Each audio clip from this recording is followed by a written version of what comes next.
Selamat siang sahabat Femina, ketemu lagi dalam Femina Live COVID-19 Update sebagai bagian dari kerjasama Femina bersama Satgas Penanganan COVID-19 dalam upaya untuk menekan lajunya penyebaran COVID-19.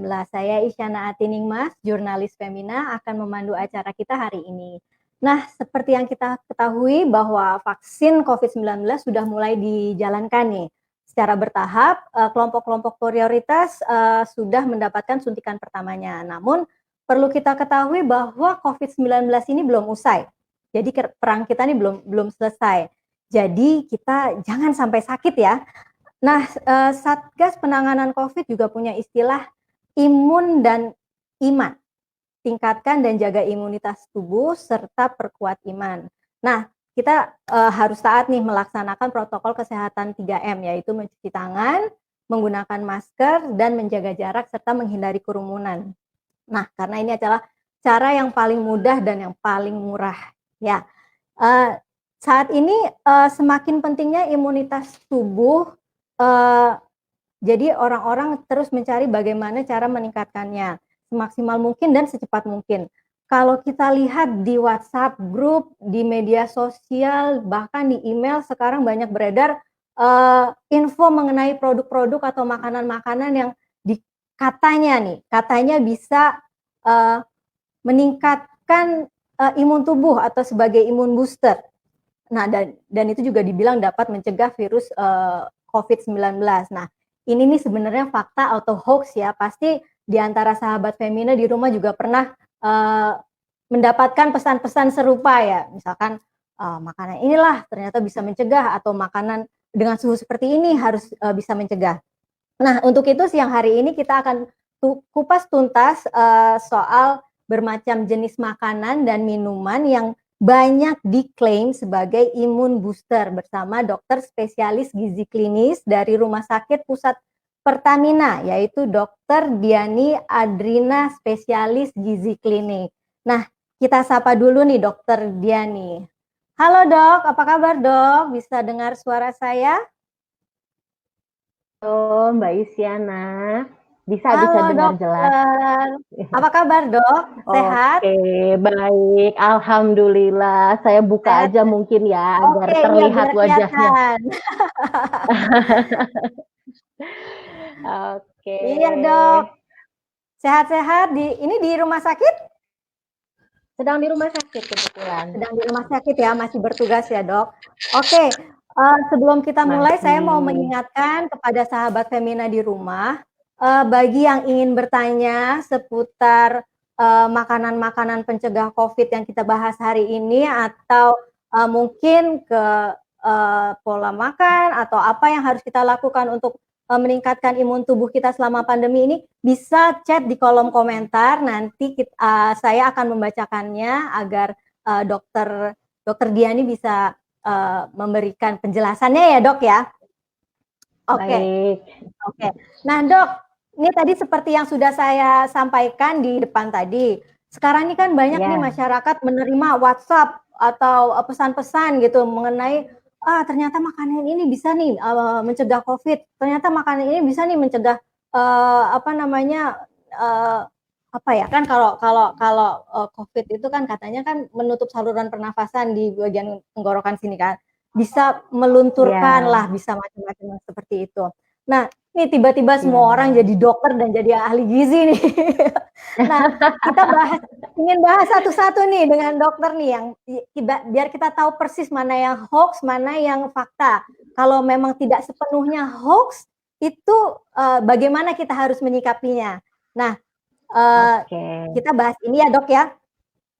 Oke, nah Ya. sebelum kita bahas tentang mitos dan fakta nih, saya ingin tanya dulu ke dokter Diani, mungkin dokter bisa menjelaskan apa sih itu imun tubuh dan kenapa imun itu bisa turun, serta apa keterkaitan imun tubuh dengan makanan dan minuman yang kita konsumsi untuk meningkatkan kekebalan tubuh, terutama di saat pandemi saat ini dok. Boleh diberi sedikit penjelasan dulu dok, supaya kita semua tahu garis besarnya. Oke. Monggo dok. Ya, baik. Jadi, imun tubuh itu adalah, sistem yang menjaga tubuh kita dari serangan makhluk lain seperti, virus, bakteri, terus udah itu jamur. Nah, ini adalah, salah satu bentuk alamiah yang memang sudah tercipta, yang Tuhan ciptakan, eee, secara sejak kita lahir, bahkan di dalam kandungan. Nah, sistem imun ini memang bisa turun pada kondisi-kondisi tertentu di mana kita kecapean, kurang tidur, terus pola makan tidak teratur, pola makan yang terlalu sedikit, diet yang terlalu ketat, Hmm, seperti itu. Itu bisa menurunkan sistem imun. Seperti itu, Mbak Isyana. oke. Nah, jadi Jadi tadi kan sudah saya singgung nih soal mhm diet itu. mhm, Jadi, apa namanya, seperti tadi keterkaitan makanan dan minuman, itu seyogyanya kita perlu lebih selektif saja. Jangan semuanya oke. dihindari, tapi juga jangan semua dimakan. Oke, gitu. Selektif itu kita juga harus menyesuaikan dengan kebutuhan tubuh kita sendiri ya, Dok? Karena, tidak semua orang kebutuhannya sama ya, Dok, ya? Betul Halo, Dok? sekali. Heeh, ya. Jadi memang heeh, setiap orang itu mempunyai kebutuhan yang berbeda berdasarkan usia, terus jenis kelamin, aktivitas, kayak gitu. Jadi tidak semua satu dosis untuk semuanya, gitu. Memang perlu disesuaikan lagi, gitu, Mbak. Oke. Nah, itu tadi penjelasan Dokter, Diani mengenai, keterkaitan antara makanan dengan, imun tubuh gitu. Jadinya memang kalau di saat-saat pandemi seperti sekarang ini, diet yang biasanya ketat itu juga harus dilihat kembali ya, Dok, ya. Apakah memang sesuai, untuk, tubuh kita, apakah imun kita akan tetap terjaga dengan pola makan seperti itu. Intinya adalah pola makan yang baik ya. Begitu bukan, Dok, kira-kira? Betul, betul Oke. sekali. Nah nah, nih, Betul sekali, Mbak Is. oke, nah kita mau masuk nih mengenai, pertanyaan, tema hari ini nih, mengenai fakta atau hoax dari makanan-makanan yang berderet-deret disebutkan di, media sosial gitu kan. Nah, yang pertama Dok, di awal pandemi itu jamu Dok. Jamu itu kan mendadak menjadi, primadona lagi padahal dulu kan, sedikit, dikesampingkan gitu kan. Nah, sebenarnya kan jamu ini kan terdiri dari Iya, rempah-rempah ya, Dok, seperti kunyit, jahe, temulawak, dan sebagainya, ini banyak dicari. Nah, apa sih betul. kelebihan, rempah-rempah ini hingga orang-orang menyebutnya sebagai, imun booster? Lalu cara pengolahannya seperti apa agar, nutrisi dari bahan-bahan ini tetap maksimal? Nah, bagaimana, Dok, penjelasannya, Dok?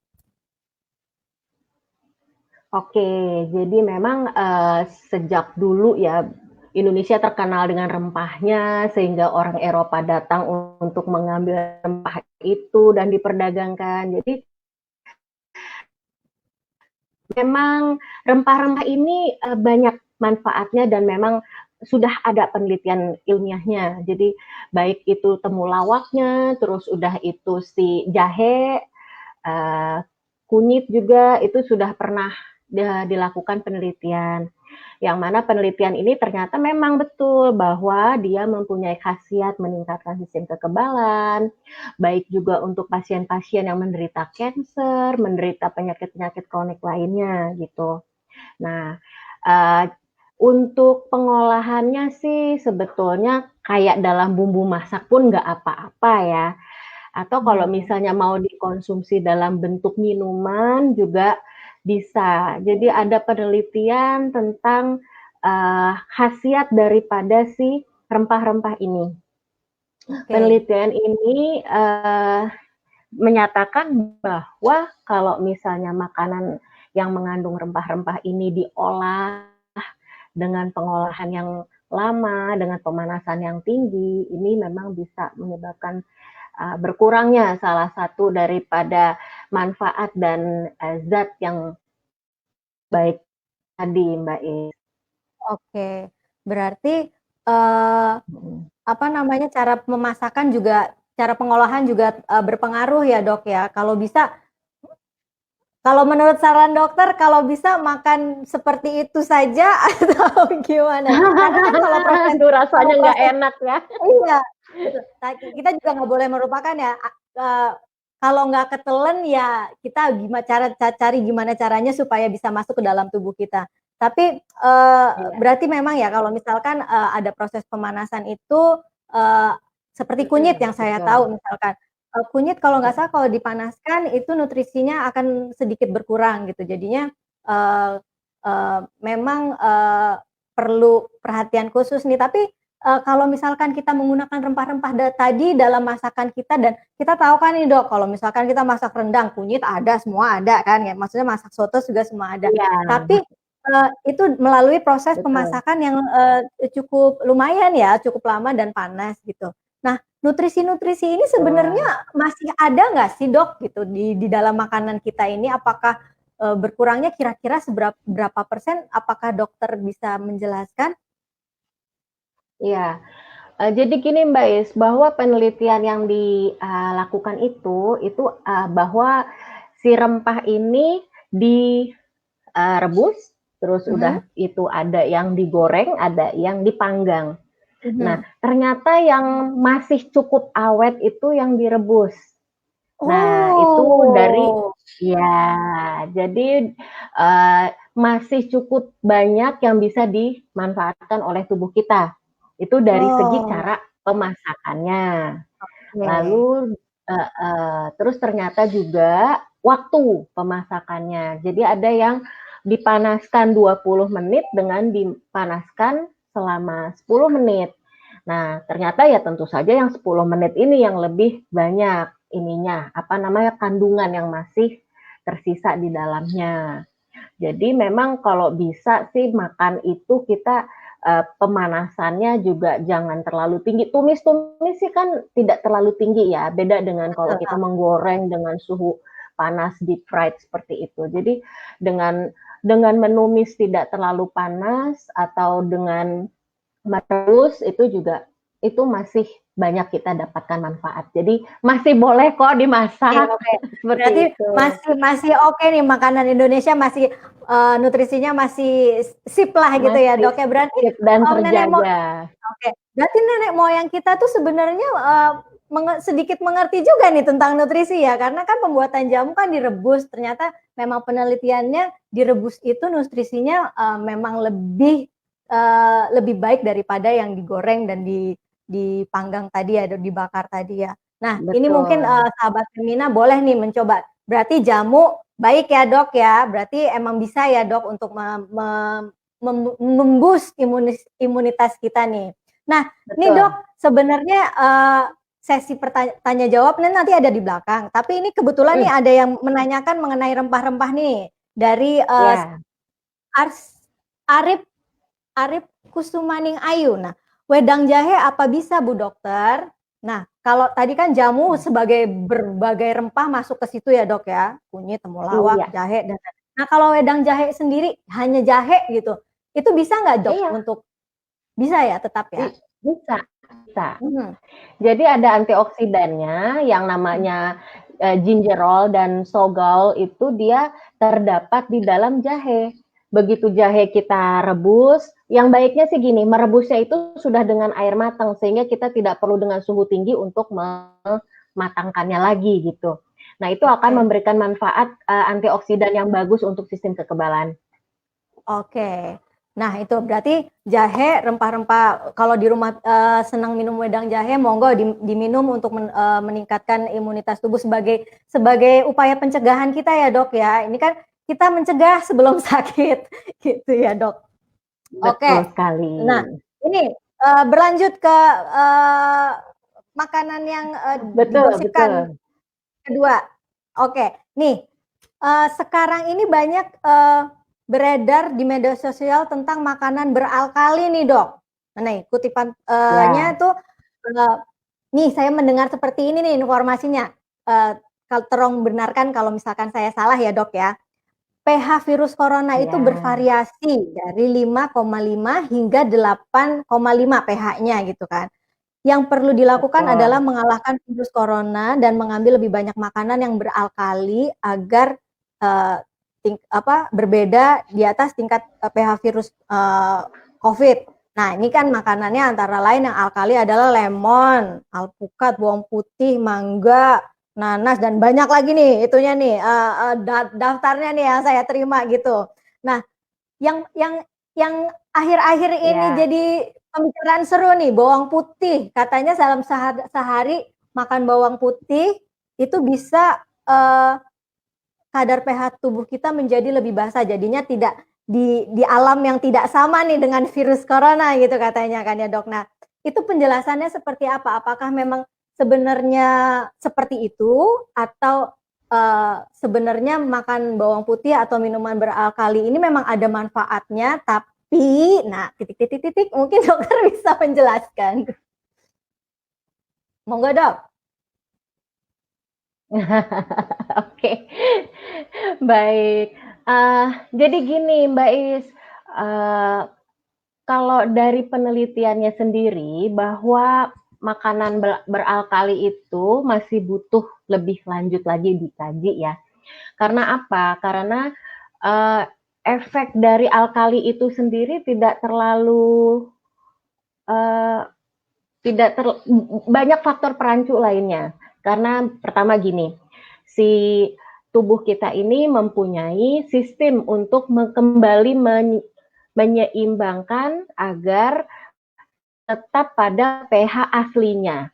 Jadi apabila kita mengkonsumsi makanan alkali, oleh lambung kita sudah diberikan asam, yang mana asam lambung itu sangat rendah, sehingga dia bisa menetralisir minuman atau makanan yang alkali. Dan juga sudah sedemikian asamnya dari lambung, turun ke usus, dia ketemu sama enzim-enzim yang sifatnya basa. Sehingga akhirnya dia pH-nya ketemu balance begitu. Dan bila masih tetap lebih asam atau lebih basa, maka itu akan dikeluarkan oleh urin kita. Jadi sebetulnya tubuh kita tidak berubah pH-nya karena kita sudah punya sistem untuk menjaga itu. Nah, itu pertama. Lalu yang kedua, mengenai pH basa daripada si makanan-makanan ini, kita perhatikan deh bahwa makanan yang ber-pH basa ini makanan-makanan semuanya dari tanaman gitu, tidak ada yang dari hewan. Yang mana tanaman-tanaman ini di samping daripada yang diklaim pH-nya basa, dia juga mempunyai antioksidan, vitamin, mineral, serat.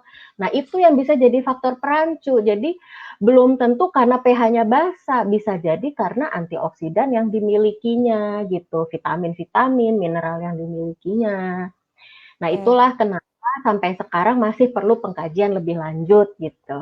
Oke.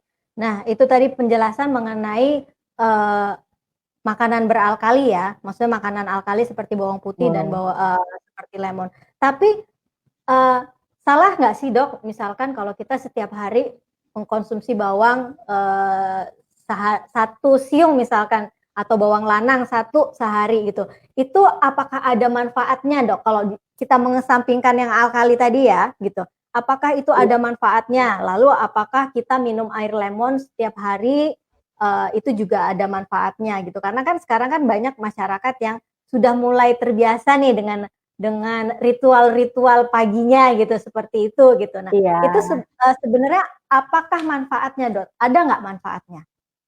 Tetap ada Mbak Is.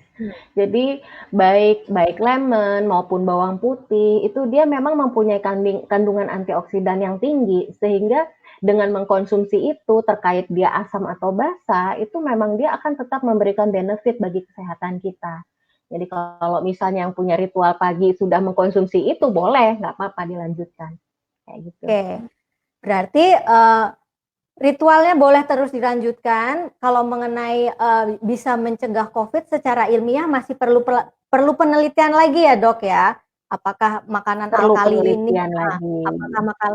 ini memang bisa mencegah, dan kalau soal basa dan asam tadi memang penjelasannya seperti yang dokter katakan gitu kan. Tapi yang perlu diingat adalah ritual-ritual itu manfaatnya ada gitu. Jadi monggo kalau mau dilakukan terus, itu masih tetap baik untuk tubuh kita ya dok ya. Betul sekali. Oke, nah nih ada pertanyaan lagi nih dok.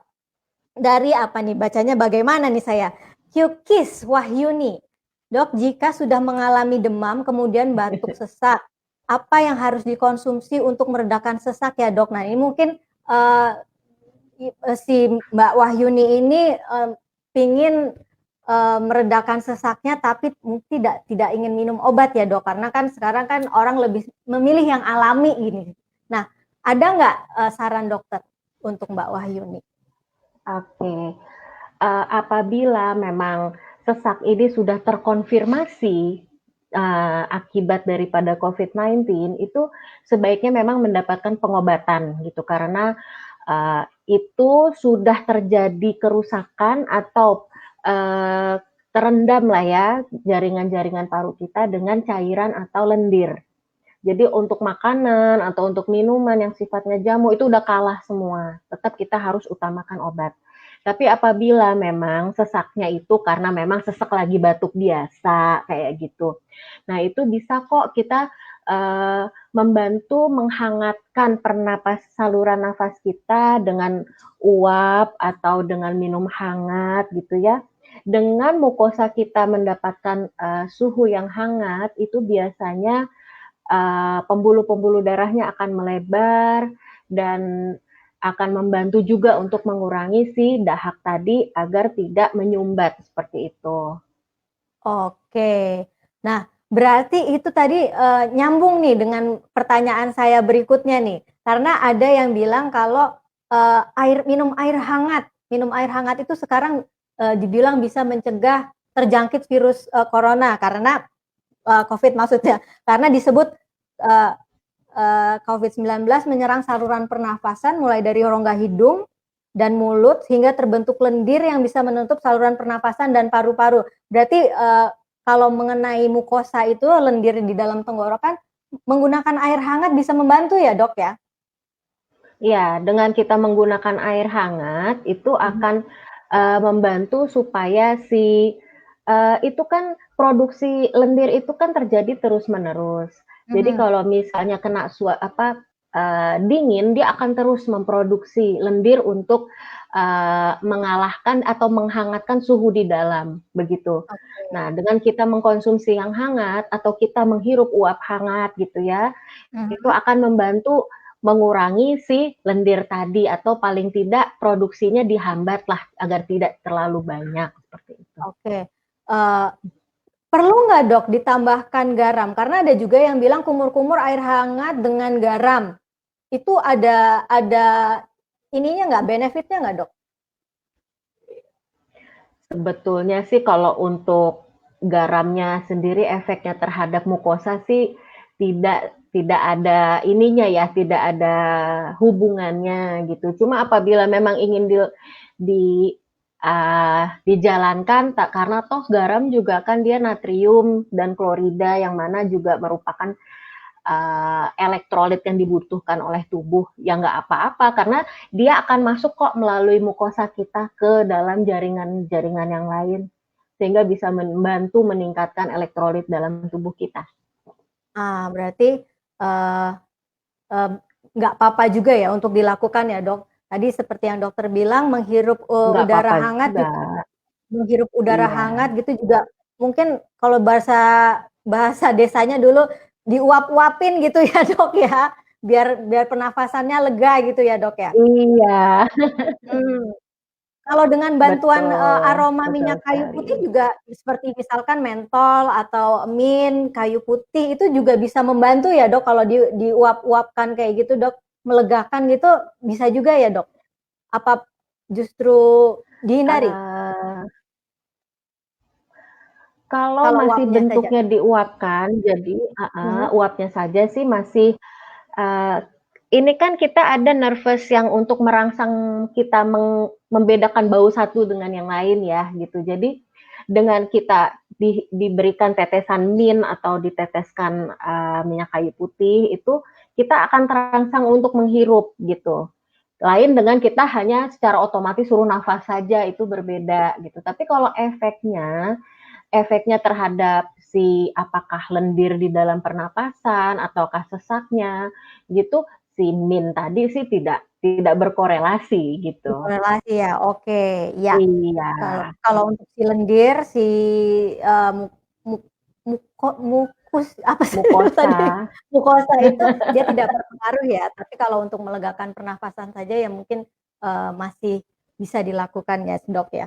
Oke, nah Iya. nih ada pertanyaan, dari Bunga dan Nia, ini juga sama nih dengan pertanyaan saya. Nih, Dok, ini menurut testimoni beberapa penyintas COVID yang sudah yang ada nih katanya di waktu mereka, diisolasi, itu mendapatkan vitamin C dosis tinggi sebagai salah satu, obatnya lah gitu. Vitamin sebenarnya bukan obat, tapi Ya. diberikan vitamin C dosis tinggi. Nah, ini, bagaimana penjelasan medisnya, Dok, gitu? Apakah karena kan, setahu saya nih yang awam gitu, eee, tubuh manusia itu hanya bisa menyerap vitamin C kalau nggak salah, kalau salah tolong benerin ya, Dok, sekitar 200, miligram sehari.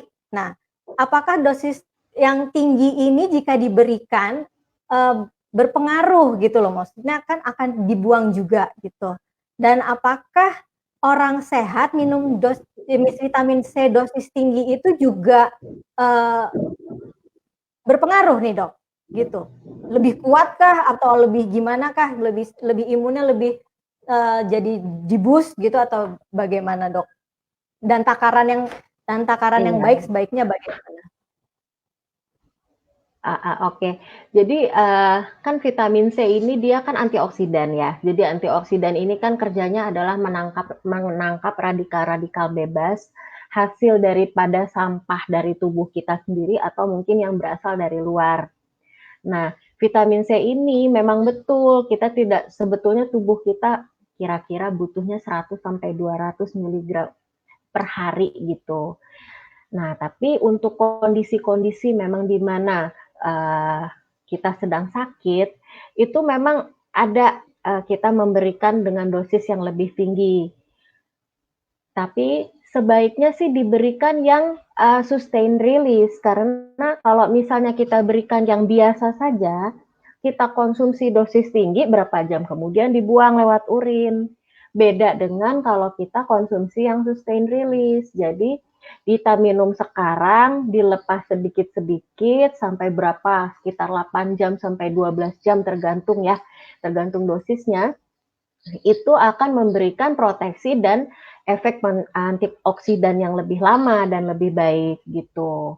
Atau kalau mau lebih mudahnya juga, kita bisa nih konsumsinya dalam bentuk terbagi. Jadi kira-kira nanti dosis ini udah habis, nanti kita konsumsi lagi. Jadi 200, 200, 200, jadi 600 per hari gitu. Itu juga akan memberikan manfaat dibandingkan dosis tinggi. Bisa juga dari makanan, bisa juga dari makanan. Jadi misalnya pagi makan apel, siang makan apel atau pir atau jeruk gitu ya, atau di-mix itu juga akan sangat membantu. Jadi pagi sudah dapat vitamin C, nanti siang dapat lagi, malam itu malah yang seperti itu akan lebih bagus dibandingkan dosis tinggi sekaligus gitu. Oh, oke. Jadi, penyerapan tubuh kita terhadap vitamin C itu ada tenggang waktunya gitu ya, Dok, ya? Kalau saya tangkap dari penjelasan, dokter gitu ya, lebih baik, eee eee, pagi makan vitamin C 200 miligram, siang makan lagi agar penyerapan tubuhnya lebih maksimal gitu, terus malam kita makan lagi, begitu ya, Dok, ya? Nah, sepertinya ada sedikit kendala nih dengan Dokter Diani.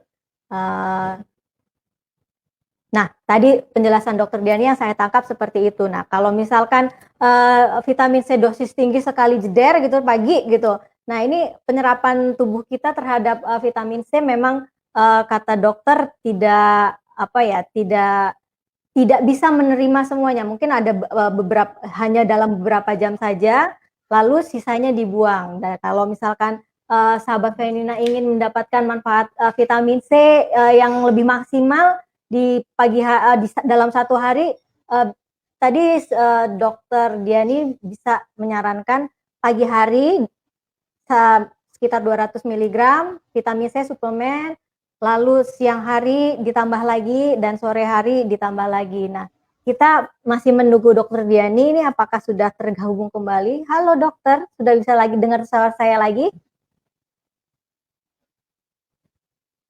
Halo dokter. Nah, sudah ada suaranya nih. Sudah kembali mengudara. Maaf tadi ada kendala daripada sinyalnya. Oke, nggak apa-apa dok. Ini biasa sudah kalau bisa sudah tersambung? Sudah. Emang kalau kita di zaman sekarang live kayak gini, masalah-masalah seperti ini udah makanan sehari-hari, udah biasa. Baik, oke dok, kita lanjut lagi nih ya. Ada pertanyaan nih dok mengenai air lemon yang tadi kita bahas nih dok. Ya mungkin air lemon itu kan sudah menjadi salah satu kebiasaan beberapa ya sebagian masyarakat ya di rumah gitu. Nah, kalau yang punya penyakit MAH atau gangguan lambung itu boleh nggak ya mengonsumsi air lemon ini dok?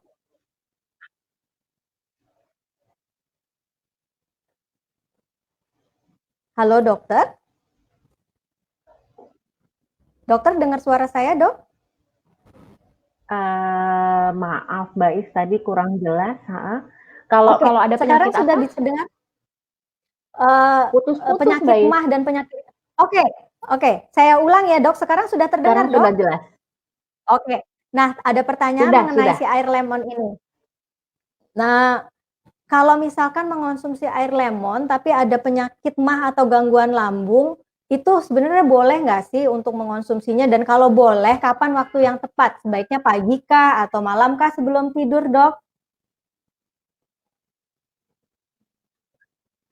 Oke, jadi sebetulnya ini lemon ini juga masih debatable karena banyak yang setelah mengkonsumsi air lemon, tubuhnya itu bisa merespon dengan baik sehingga meskipun ada gejala MAH tapi tidak kambuh, itu ada.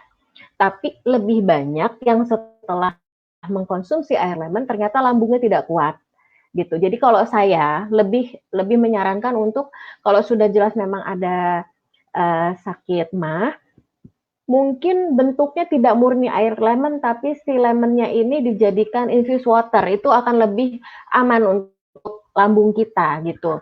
Atau buah-buah lain yang tinggi vitamin C bisa dibikin infused water sehingga manfaat vitamin C-nya bisa didapat kayak kiwi, apel, kayak gitu bisa dijadikan infused water, strawberry gitu Mbak Is. Jadi tidak pure langsung dari air lemonnya. Jangan ini ya, jangan langsung pure lemonnya langsung. Kalau untuk waktunya ya tadi Mbak Is. Oh ya waktunya, iya betul. Nah, kalau untuk waktunya juga dikonsumsi sebaiknya jangan pagi-pagi karena kan toh kita dari malam tidur perut kita cukup lama. Nah, kita sepertinya ada kendala lagi dengan Dokter Diani. Kita tunggu ya.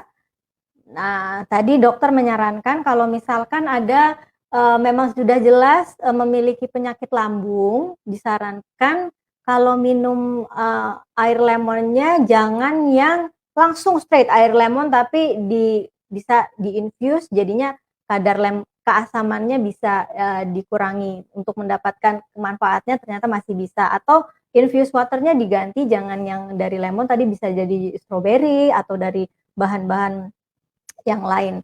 Nah, coba. Nah, Dokter Diani sudah bisa di ini kan, di chat ya. Oke, kita coba lagi. Nah, ini banyak sekali nih pertanyaan-pertanyaan yang masuk ke sini. Ini ada dari Januarni Devonarus.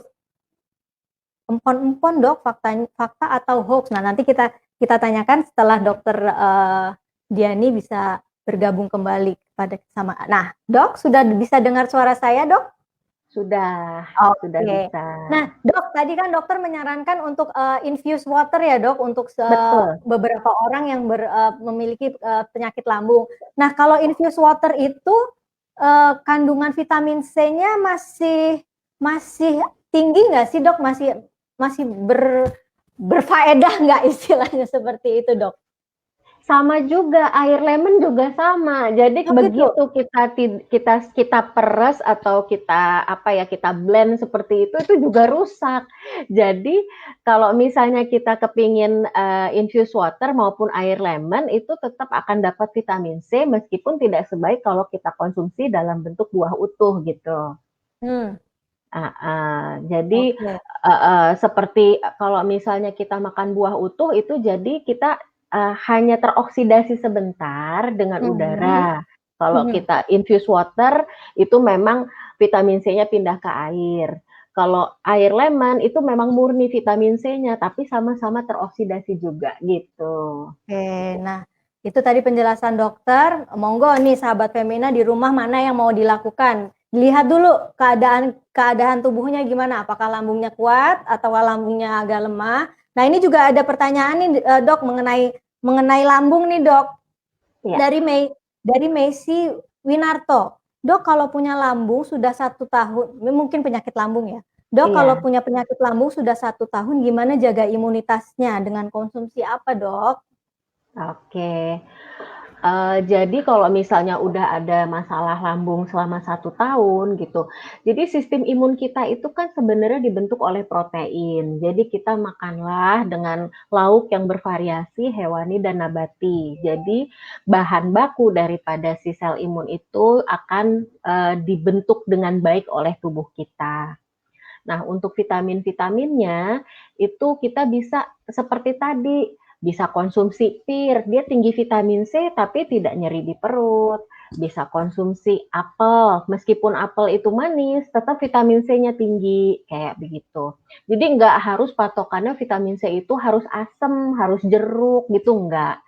Jeruk yang manis pun masih ada vitamin C-nya cukup tinggi gitu, meskipun tidak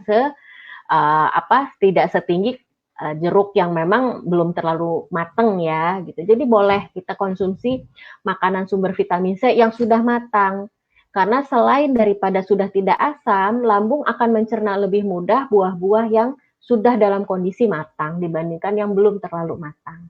Begitu. Oke, nah itu tadi Mbak Messi penjelasan dari dokter, pilihan buahnya ya dok ya yang perlu Kalau nggak salah justru buah yang paling tinggi vitaminnya itu adalah jambu biji ya dok ya kalau nggak salah ya. Betul Nah mungkin sekali. Mbak Messi bisa mencoba untuk asupan vitamin C-nya untuk menjaga imun tubuhnya dengan buah-buahan seperti jambu biji yang tidak terlalu asam gitu ya dok ya. Ya, betul. Oke. Nah nih dok, ada satu lagi nih, bukan masih ada beberapa nih, banyak ternyata. Oke, nah ini imunitas itu kan kerap dikaitkan dengan kesehatan saluran pencernaan dok, karena Betul. imunitas kita asalnya sebenarnya dari situ gitu kan ya. Nah, Betul. apakah ini alasan kenapa minuman prebiotik sekarang itu juga digadang-gadang nih jadi juga pencegah COVID sebagai imun booster. Nah, ini penjelasannya gimana nih, Dok? Kalau minuman prebiotik, Dok, seperti kefir, yogurt, nah seperti Iya. itu, Dok. Jadi memang betul bahwa pencernaan kita mempunyai berbagai macam sistem dan berbagai macam organ yang memproduksi sistem kekebalan tubuh. Nah, salah satu cara untuk menjaga agar saluran pencernaan kita dalam kondisi baik adalah dengan menjaga pula bakteri baik yang ada di dalamnya. Nah, bakteri baik ini ya itu tadi bisa berasal dari yogurt, bisa dari kefir, bisa juga ada fermentasi sekarang yang berasal dari buah dan tanaman juga. Jadi itu baik untuk dikonsumsi. Jangan lupa bahwa kuman-kuman baik atau probiotik ini membutuhkan makanan yang kita kenal namanya prebiotik. Jadi di samping kita mengkonsumsi sumber probiotik, kita juga mengkonsumsi banyak serat. baik itu serat buah, serat sayur yang merupakan makanan daripada kuman baik atau probiotik tadi gitu. Boleh dikonsumsi sehari Boleh ya? sekali, boleh, nggak apa-apa. Boleh. Nah, itu tadi yang penting tadi dokter bilang serat dari buah dan sayur itu makanan dari bakteri baik di lambung kita. Nah, jangan sampai lupa makan buah dan sayur. Sekarang udah sering ya, Dok, selama pandemi ini jangan lupa makan buah yang banyak, makan sayur yang banyak. Betul. Nah, kalau di rumah masih belum mulai, ayo mulai dari sekarang biar kita tambah sehat. Nah, ada lagi, Dok. Baik. Diet keto. Nah, ini katanya diet keto juga ini kan meningkatkan kekebalan tubuh karena tinggi lemak dan rendah karbo. Nah, sebenarnya diet keto ini cocokkah untuk semua orang dan benarkah itu bisa meningkatkan imunitas tubuh kita, Dok? Ya. Jadi diet keto seperti halnya diet-diet yang lain itu tidak semua diet cocok untuk semua kondisi. Jadi di sini kan disampaikan bahwa diet keto itu mempunyai keunggulan rendah karbohidrat. Ya, memang betul kalau kita mengkonsumsi karbohidrat itu tubuh akan menjadi lebih fit, lebih baik gitu. Cuma jangan disubstitusi digantikan dengan lemak karena lemak ini akan mengalami oksidasi yang menghasilkan radikal bebas yang tinggi. Jadinya nanti akan menyebabkan timbulnya penyakit-penyakit akibat akumulasi lemak dalam tubuh yang tinggi. Itu pertama. Kedua, biasanya mengkonsumsi tinggi akan protein. Nah, protein ini juga tubuh punya ambang batas. Jadi tidak bisa di loading protein sebanyak-banyaknya. Karena sampahnya protein atau urium ini bisa memberatkan kerja ginjal. Jadi kalau misalnya memang menjalankan diet keto, yaitu perlu juga secara rutin periksa tuh si fungsi ginjalnya. Nah, sayangnya kelemahan daripada diet keto itu adalah minimalnya konsumsi buah. Jadi buah yang dikonsumsi itu jenisnya hanya jenis-jenis kayak alpukat saja gitu yang merupakan lemak baik. Padahal ya alpukat kan dia antioksidannya tidak bervariasi gitu. Untuk sayurnya juga sama. Variasi sayurnya minimal sekali. Padahal kan tadi itu serat buah, serat sayur itu kan untuk prebiotik pertama, kedua untuk kesehatan pencernaan kita, ketiga vitamin mineralnya sebagai antioksidan dan sistem kita yang lainnya. Jadi kalau saya sih lebih menyarankan konsumsilah makanan dengan komposisi yang lengkap, tapi dengan porsi sesuai kebutuhan kita gitu. Prinsipnya semua zat makanan itu baik kok, bahkan lemak pun baik gitu. Hanya saja memang porsinya kita sesuaikan. Kayak gitu Mbak Is. Oke, nah itu tadi diet keto ternyata belum tentu juga ya, Dok ya. Jadi kalau yang saya tangkap dari dokter tadi sebenarnya pola makan itu harus bervariasi ya, Dok ya. Karena kalau lemak doang atau karbohidrat aja, protein yang berlebihan itu juga sebenarnya ada seperti tadi kan, protein itu justru akan memberatkan kerja memberatkan kerja ginjal. ginjal. Nanti ada kalau lemak yang terlalu berlebihan juga dia akan menimbulkan bau dan tuduh dan menyebabkan penyakit-penyakit akibat kelebihan lemak di dalam darah. Nah, ini banyak banget nih pertanyaan yang masuk, Dok. Padahal waktu kita udah tinggal sedikit lagi. Nah, Dok, ini nih sekarang itu orang-orang kan gila kopi nih di Indonesia nih. Ada pertanyaan dari Lulu F. Pasha. Dok, setahu saya yang penggila kopi hitam dan non-sugar milk, non-sugar dan non-milk, kafein pada kopi bisa berdampak positif pada sistem ketebalan kita melalui efek antiinflamasi. Benar kan, Dok? Nah, ini dia mencari pembenaran kepada dokter. Apakah benar atau apakah ini hoax? Monggo, Dok. Sayangnya benar. Oh, benar. Oke. Sayangnya benar. Jadi di dalam kopi itu dia terdapat juga, lagi-lagi saya sampaikan tuh antioksidan. Dan kafein itu tidak melulu efeknya jelek. Efek kafein itu juga bisa menjadi suatu apa ya untuk mood booster, mood booster dalam arti yang sebenarnya, meningkatkan level dopamin dan zat kimia otak seperti itu. Cuma memang disarankan untuk tidak mengkonsumsi kafein lebih dari 200 mg per hari, yang artinya maksimal 2 cangkir. Itu. Kalau kita ingin dapat manfaat yang baik untuk kesehatan, maksimal 2 cangkir sudah cukup. Gitu ya. Maksimal 2 cangkir, gulanya berapa dok? Gulanya 1 cangkir 1 sendok teh. Nah, itu yang perlu diingat tuh. Boleh minum kopi 2 cangkir sehari, 1 cangkir gulanya nggak boleh banyak-banyak, 1 sendok teh aja gitu, karena nanti bisa menimbulkan penyakit yang lain ya dok ya. Betul sekali. Nah, baik, kopi itu baik, tapi perlu diperhatikan embel-embelnya. Nah itu. Nah nih dok, berapa pertanyaan lagi Mbak Fonda? Saya boleh bertanya satu lagi, yang mana ya? Nah ini saya mau bertanya untuk penyakit GERD nih dok, dari Yuli Permatasari, karena di keluarga saya juga ada yang terkena penyakit GERD. Apa saja yang makanan harus dihindari dan juga pola makan seperti apa yang sebaiknya dijalani dok? Kalau GERD ini kan lambungnya yang bermasalah ya dok. Gimana boleh dijelaskan dok? Oke, jadi GERD itu kan terjadi karena si lambung nih, dia asamnya itu naik ke atas, ke rongkongan kita. Nah, jadi caranya jangan diisi penuh-penuh, itu pertama. Makan dengan porsi yang terukur, tidak terlalu banyak, tapi memang terbagi beberapa kali.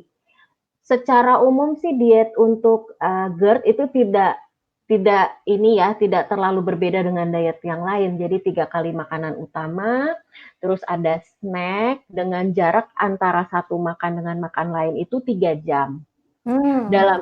Karena 3 jam itu lambung belum kosong, masih ada sedikit isinya, tapi kita isi kembali dengan makanan berikutnya sehingga tidak juga terlalu penuh gitu. Nah itu untuk jadwal dan penataannya. Kalau untuk pantangannya, asam lambung kita akan meningkat kalau diisi oleh terlalu banyak sumber protein. Jadi kalau kita makan makanan bersumber protein, itu maksimal 100 gram untuk sekali makan. Baik itu kombinasi nabati hewani saja atau nabati saja gitu. Jadi misalnya makan daging 50 gram, terus nanti si tempenya 50 gram gitu. Itu akan aman deh untuk lambungnya. Lalu kemudian lemak. Jadi kalau misalnya kita makan makanan yang bersantan kental, terus bergajih-gajih, itu biasanya lambung akan memproduksi asamnya lebih banyak untuk mencerna. Jadi kalau sangat dianjurkan untuk lebih baik dihindari sajalah itu si santan kental sama si yang berlemak-lemak tadi. Masih banyak makanan enak yang tidak harus itu.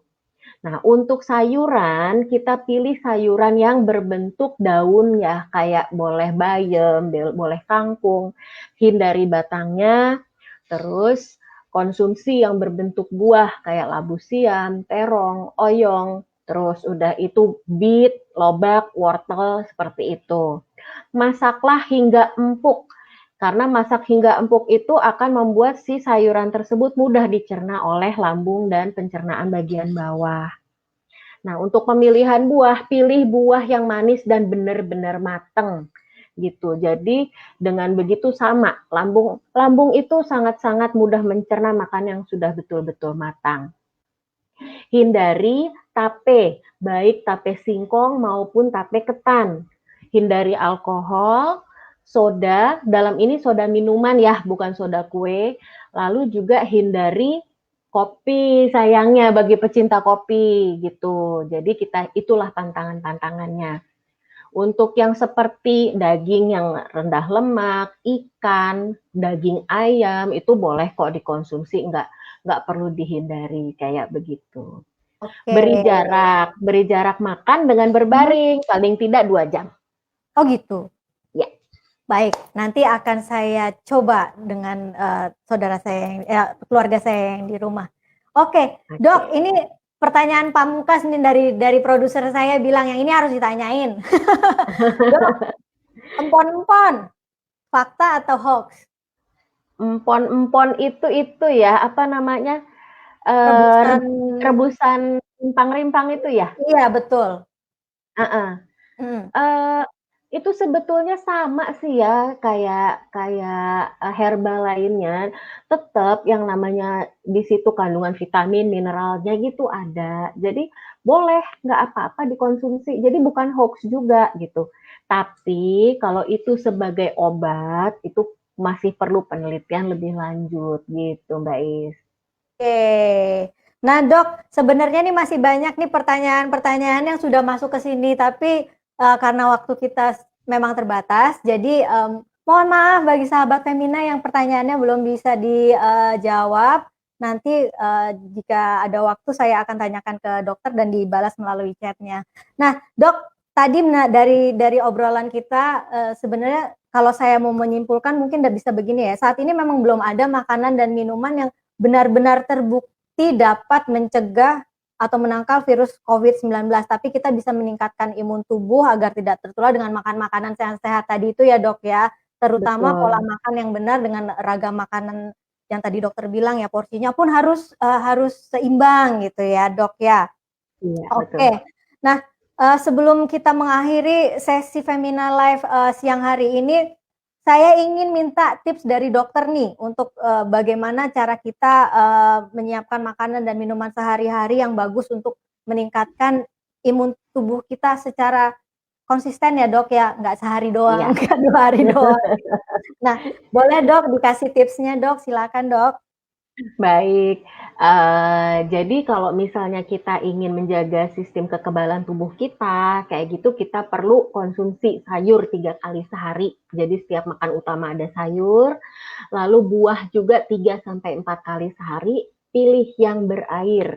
Karena yang berair itu dia mempunyai kandungan serat larut dan tidak larut yang berimbang. Kemudian juga kurangi asupan makanan diasinkan, ikan asin, telur asin, keripik-keripik asin, karena natrium yang tinggi itu cenderung tidak baik bagi jaringan sel tubuh kita. Dia akan membengkak dan menjadi tidak sehat. Kurangi juga asupan gula berlebih. Cobalah untuk konsumsi gula 4 sendok teh per hari dengan 2 sendok teh untuk di bumbu, yang 2 sendok teh lagi untuk dalam bentuk tambahan kayak tadi, dalam bentuk pada minuman atau selai atau madu atau kental manis kayak begitu. Nah, batasi kafein maksimal 200 miligram per hari, yang artinya 2 cangkir. Juga hindari konsumsi alkohol secara rutin yang berlebihan, karena itu akan menyebabkan pengerasan pada hati, terutama yang mempunyai fatty liver. Dan minumlah air putih yang cukup, minimal 2 liter per hari. Kira-kira seperti itu. Itu tadi, pesan-pesan dari dokter, Diani supaya kita tetap, imun tubuhnya tetap, terjaga ya, Dok, ya, dan jangan lupa kita harus tetap happy ya, Dok, ya, jangan Harus juga tetap happy. harus tetap happy. Happy juga mempengaruhi imun tubuh ya, Dok, ya? Sangat. Oke. Nah, terima kasih Dokter Diani sudah mau, bincang-bincang dengan Femina hari ini. Terima kasih untuk penjelasannya. Semoga obrolan kita siang hari ini, bisa semakin mengingatkan kita untuk selalu menjaga kesehatan dengan makan dan minum yang bergizi, beragam dan seimbang. Dan selain itu kita juga harus tetap disiplin menjaga protokol kesehatan 3M dimulai dari lingkungan kecil yaitu lingkungan keluarga. Nah, saksikan terus Femina live bersama Satgas Penanganan COVID-19 setiap hari Senin.